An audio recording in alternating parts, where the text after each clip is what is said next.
I don't usually make videos addressing drama, but I really felt the need to speak out on the Wuthering Waves Cancerella censorship issue. Now, before I begin, I want to preface this by saying I don't have Cancerella.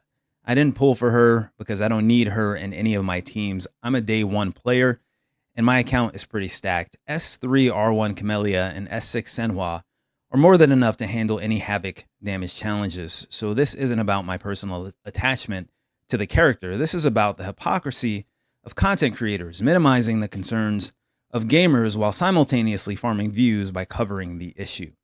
What they don't realize is that the culprits behind the effort to censor Wuthering Waves want you to think the community is the problem, and you're feeding right into that.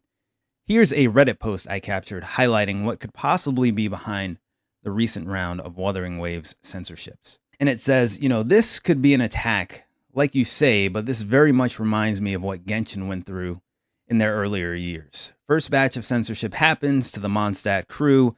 Subsequent female characters get their weird adjustments to be less fan servicey, followed by a whole year of male characters only to broaden their audience even further. Right. And so the person who posted this comment, they said at the top, you can see there, interesting comment I saw. Could this maybe bring hope to our male roster? And they followed that up by saying, just the guys over at YKW, I don't know what YKW is, talking about the censor thing. And I read this comment and depressing if that was half the reason for Sumeru, but ATST, I don't know what that means either.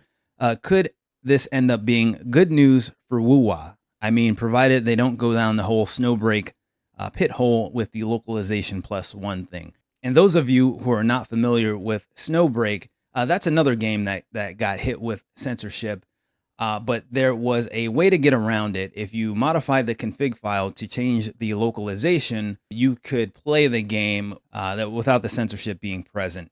Now, as you can see, there's a certain community of Wuthering Waves players who want the game to change. Specifically, they want more male characters. Now, I'm not exactly opposed to this. However, I don't think reporting the game's fan service is the way to go about it. This entire drama has been a net negative for the game as a whole. And the backhanded minimizing and shaming tactics that some Wuthering Waves content creators are using to address the concerns of the community are not helping the situation.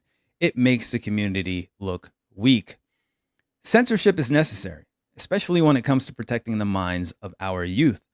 I'm a father, so I understand that completely. However, I'm also mature enough to realize when censorship is being weaponized. Kuro isn't to blame here. The community isn't to blame here. The people who decided to put Wuthering Waves in the crosshairs of censorship and those with their finger on the trigger are to blame. Unfortunately, we don't know for certain who those entities are. We can only speculate. Also, for those saying things like, who cares? And if you noticed it, you're playing the game for the wrong reasons. Well, that argument goes both ways. Why are people putting so much energy into censoring something that, according to you, isn't even noticeable and doesn't even matter? That's all I have to say on the subject. Let me know what you guys think. Comment, like, subscribe, and I'll see you next time.